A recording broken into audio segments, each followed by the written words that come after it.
नमस्कार प्रेक्षकांनो, ठरलं तर मग मालिकेच्या आजच्या म्हणजेच 12 एप्रिलच्या भागात आपल्याला एक जबरदस्त असा ट्विस्ट पाहायला मिळणार आहे. पण त्याआधी जर तुम्ही माझ्या चॅनलवर नवीन असाल तर चॅनलला प्लीज सबस्क्राईब करा.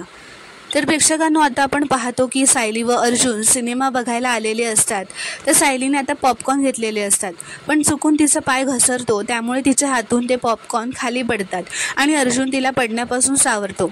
तेव्हा सायलीला आता तिकिटांबद्दल आठवतं. ती अर्जुनला म्हणते, आम्ही जेव्हा सिनेमाला आलो होतो ना, प्रिया वगैरे आम्ही आश्रमातले सगळे, तेव्हा ती तिकीटं प्रियाने काढली होती. तर अर्जुन म्हणतो, प्रियाने तिकीटं काढली? पण ती तर आश्रमातल्या लोकांसोबत नीट वागत पण नाही.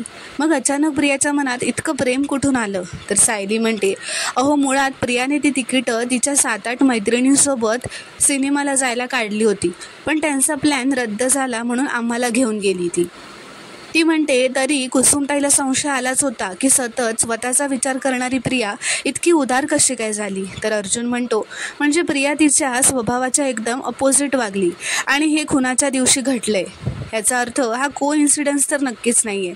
तर सायली म्हणते, आणि आम्हाला सिनेमाला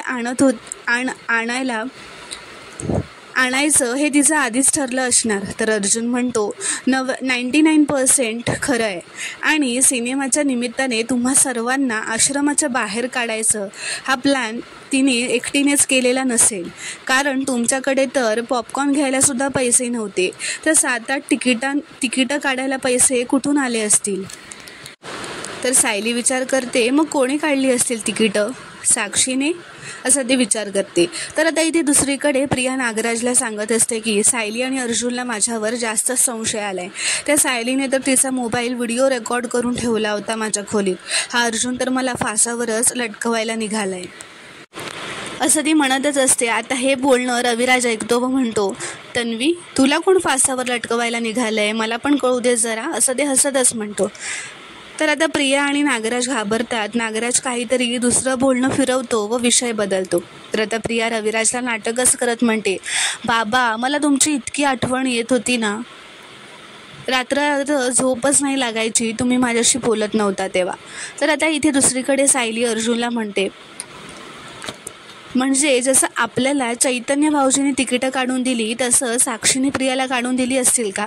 तर अर्जुन म्हणतो, तसं जर झालं असेल ना तर त्याचा रेकॉर्ड इथे असेल, आणि जर ऑनलाईन पेमेंट केलं असेल तर ते ऑनलाईन पेमेंट कोणी केलं आहे हे आपल्याला कळू शकतं. आपल्याला थिएटरच्या ऑफिसमध्ये जावं लागेल. आत्ताच आपण जाऊयात, चला निघूयात, असं म्हणून आता ते निघणार असतात. अर्जुन म्हणतो, मी इन्स्पेक्टर साहेबांना सुद्धा बोलावून घेतो, ते सोबत असतील ना तर आपल्याला लवकर इन्फॉर्मेशन मिळेल. त्या सायली म्हणते, इन्स्पेक्टर साहेब तुमच्यासोबत असतील तर माझी काहीच गरज नाही आहे, मी घरी जाते, निदान पूर्णाची वेळेत जेवतायत का हे तरी बघेन. तर अर्जुन म्हणतो, ओ तुम्ही किती कमाल आहात मिसेस सायली, तुमच्या जागी दुसरी कुठली बाई असती तर मूवी का नाही बघितली यासाठी भांडण केलं असतं माझ्याशी. तुम्ही खरंच खूप ग्रेट आहात. बरं, तुम्ही जा आता, असं म्हणून आता सायली तिथून निघते. तर आता इथे दुसरीकडे रविराजला फोन आलेला असतो. तो फोनवर हो देऊन टाका असं म्हणतो. फोन ठेवल्यावर नागराज विचारतो, काय झालं दादा? तर रविराज म्हणतो, अर्जुनने प्रियाची सगळी कॉल हिस्ट्री मिळावी म्हणून अप्लाय केले. तर नागराज म्हणतो, मग तू देऊन टाकलंस इतक्या सहजच? तर रविराज म्हणतो, हो, हरकत काय आहे त्यात? ज्याच्या मनात जोर असतो ना त्याला घाबरायला हवं, आपल्याला काही घाबरायची गरज नाही आहे. आणि तन्वीच्या कॉल रेकॉर्डिंगमध्ये फार तर काय निघणार आहे? तिने मला आणि मैत्रिणींना फोन केलेलं एवढंच ना, एकदा त्याचं समाधान होऊ देत.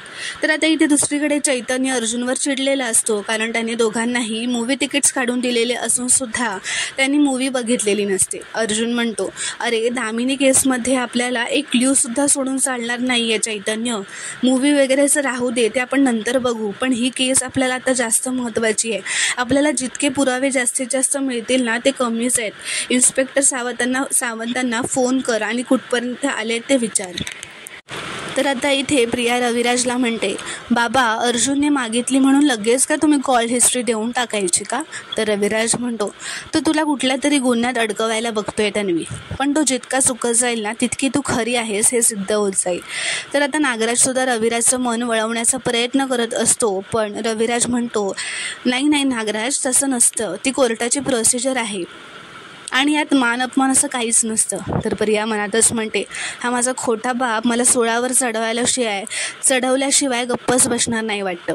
तर प्रतिमा ही प्रियाला विचारते, तन्वी, त्या कॉल रेकॉर्डिंगमध्ये काही मिळू नये असं काही नाही आहे ना? म्हणजे तू काही चुकीचं केलेलं नाही आहेस ना? तर प्रिया म्हणते, अजिबात नाही आई. तर प्रतिमा म्हणते, मग आपण कशाला घाबरायचं ना? तर आता प्रिया तिचं नाटक चालू करतच म्हणते, बाबा, पण कसं आहे ना की काहीही झालं तरी संशय हा माझ्यावरच घेतला जातो, कधी कायदेशीर पद्धतीने तर कधी बेडरूममध्ये शिरून. तर रविराज विचारतो, बेडरूममध्ये शिरून म्हणजे काय? तर प्रिया आता सायलीने कसा तिच्या खोलीत तिचा मोबाईल व्हिडिओ रेकॉर्डिंग चालू करून ठेवला होता हा सगळा प्रकार रविराजला सांगते. ती म्हणते, मला या प्रकरणाचा खूप त्रास झाला हो बाबा, रात्र झोप येत नव्हती. तर आता रविराजला हे ऐकून खूप राग आलेला असतो. तो म्हणतो, हे बेकायदेशीर आहे आणि हा व्हिडिओ वगैरे चालू करून ठेवण्याचा प्रकार मला माहीतच नव्हता आणि आता तर त्याला कॉल हिस्ट्री मिळणार नाही ना याचे मी पूर्ण प्रयत्न करेन, असं आता रविराज अर्जुनवर चिडतच म्हणतो. आणि या बाकीच्या काही गोष्टी आहेत ना त्यासाठी वेगळी लीगल नोटीस मी अर्जुनला पाठवणार आहे. तर आता प्रिया नाटक करतच म्हणते, थँक्यू बाबा, मला माहीत होतं तुम्ही माझ्या पाठीशी नेहमी उभे राहाल. तर आता प्रिया म्हणते, मी येते आता, आणि नागराज तिला बाहेर सोडायला जातो.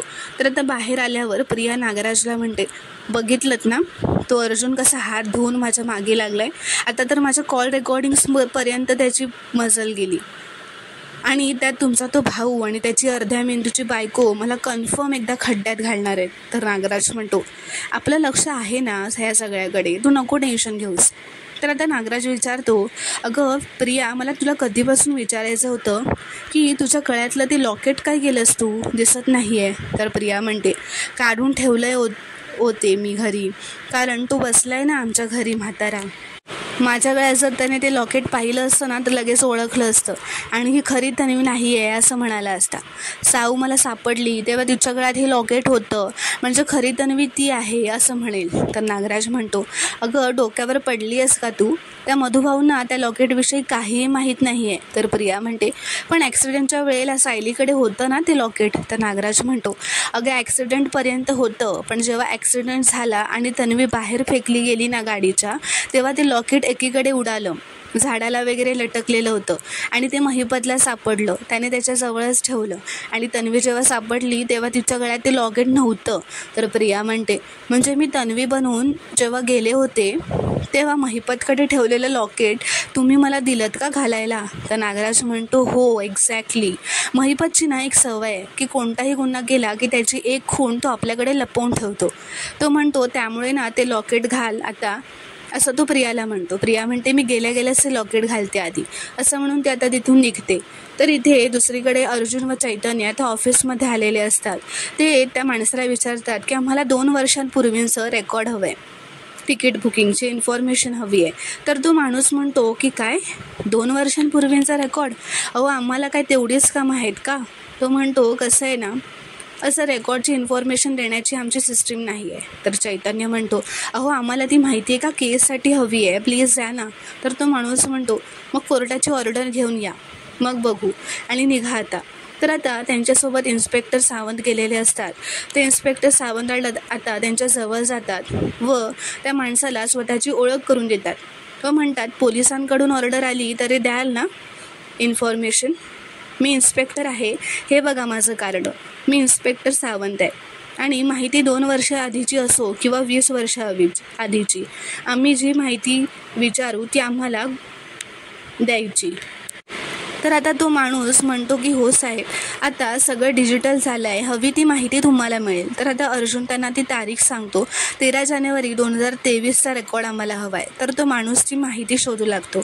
इकडे रविराजसुद्धा अर्जुन सुभेदारला नोटीस पाठवा अशी ऑर्डर रविराजने फोन करून दिलेली असते. तर इथे आता त्या माणसाने त्याच्या कम्प्युटरवरती ते रेकॉर्ड्स दाखवलेले असतात, त्यात साक्षीचं नाव असतं.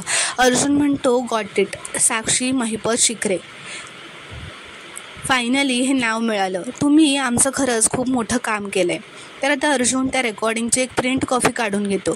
तर आता इथे दुसरीकडे पूर्णाजी बाहेरून घरी आलेली असते, सायली किचनमध्ये असते. पूर्णाजी येताच ती त्यांना पाणी आणून देते, मग लिंबू सरबतसुद्धा बनवून देते. तेवढ्यातच तिथे एक कुरिअरवाला येतो व लिफाफा घेऊन येतो. तर सायली ते घ्यायला दारावर येते. तर प्रिया आता तिथेच दाराबाहेर उभी असते. ती सायलीला हाक मारते व खुणावतच थांबायला सांगते व म्हणते, तू रामनवमीच्या दिवशी एवढं नाटक केलं नसतंस ना तर हे घडलंच नसतं. सायली म्हणते, काय घडलं नसतं गं? तर प्रिया म्हणते, अगं तू वाचलं नाहीस का हे हातातलं? अगं वाच तरी, नोटीस आहे ती, माझ्या बाबांनी पाठवली आहे तुझ्या नवऱ्यासाठी. तू जो माझ्या खोलीत मोबाईल लपवून कांड केलास ना तो माझ्या बाबांना कळला गं. आणि थँक्स टू यू, माझे बाबा ना आता माझ्या बाजूने उभे आहेत. आता मला जो कोणी छळेल ना त्याच्यावर माझे बाबा कडक ॲक्शन घेणार आहेत.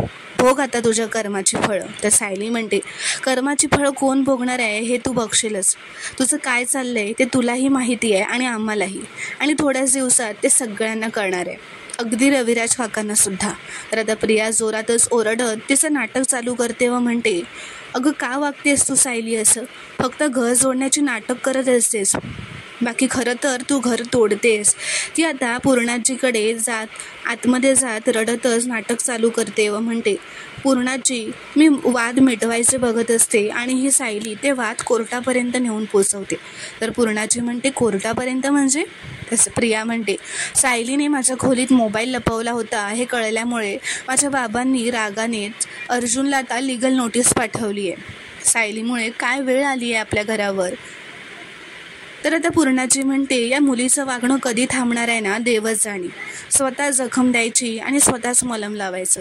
म्हणून वारंवार मी हिला आठवण करून देत असते की या घरात ती परकी आहे म्हणून, आणि आज तिने तर हे सिद्धच केले. तर आता सायली पूर्णाजी जवळ येते, खाली बसते, त्यांचा हात हातात घेते व म्हणते, पूर्णाजी, माझ्यामुळे तुम्हाला जखम झाल्यात आणि त्या काही काळ सलतही राहतील, मान्य आहे मला. पण पूर्णाजी, त्या जखमा मी भरून काढेन, त्याचे व्रण राहणार नाहीत, याची मी काळजी घेईन. हा तुमच्या सायलीचा शब्द आहे. तर प्रिया मनातच म्हणते, अगं कशाला मस्का मारतेस? ही म्हातारी लगेच हात काढून घेईल आणि तुला दूर ढकलेल बघ. तर आता सायली व पूर्णाजी दोघांनाही त्यांच्या दोघींच्या जुन्या आठवणी आठवत असतात, जेव्हा पूर्णाजीने सायलीला सगळ्यांसमोर एक्सेप्ट केलेलं असतं. तर आता प्रिया मनातच म्हणते, अगं ए म्हातारे, हात काढून घे की, तू पण विरगळतेस की काय, असं म्हणतच असते. पण सायली व पूर्णाजी मात्र एकमेकांकडे डोळ्यात पाणी आणून बघतच असतात. तर मित्रांनो, पुढील भागात आपण पाहणार आहोत की विमल सायली व अर्जुनच्या खोलीत त्यांना एक लिफाफा द्यायला येते आणि त्यात दामिनीने अर्जुनला कोर्टात हजर राहायची नोटीस पाठवलेली असते. तर दुसरीकडे आता अर्जुन व दामिनी कोर्टाबाहेर एकमेकांना भेटतात. दामिनी म्हणते, शेवटी आपली भेट झालीच, आत्मविश्वास ढासळतोय की काय तुझा, असं ती हसतच त्याला विचारते. तर अर्जुन म्हणतो, माझा आत्मविश्वास बघण्यासाठी माझ्यासोबत आत कोर्टात यावं लागेल. तर दामिनी म्हणते, मी लढण्यासाठी आणि जिंकण्यासाठीच आले. तर अर्जुन म्हणतो, तुमची बाजू किती वीक आहे ना हे तुम्हाला माहीतच नाही आहे. तर दामिनी म्हणते, माझी बाजू वीक आहे की तुझ्याकडे बिनबुडाचे पुरावे आहेत हे कोर्टात कळेलच. तर मित्रांनो, आता सायली व अर्जुनची ही जुगलबंदी पुढील भागात काय घडणार आहे हे पाहणं खूपच रोमांचक ठरणार आहे. व्हिडिओ आवडल्यास कॉमेंटमध्ये नक्की कळवा व चॅनलला प्लीज सबस्क्राईब करा.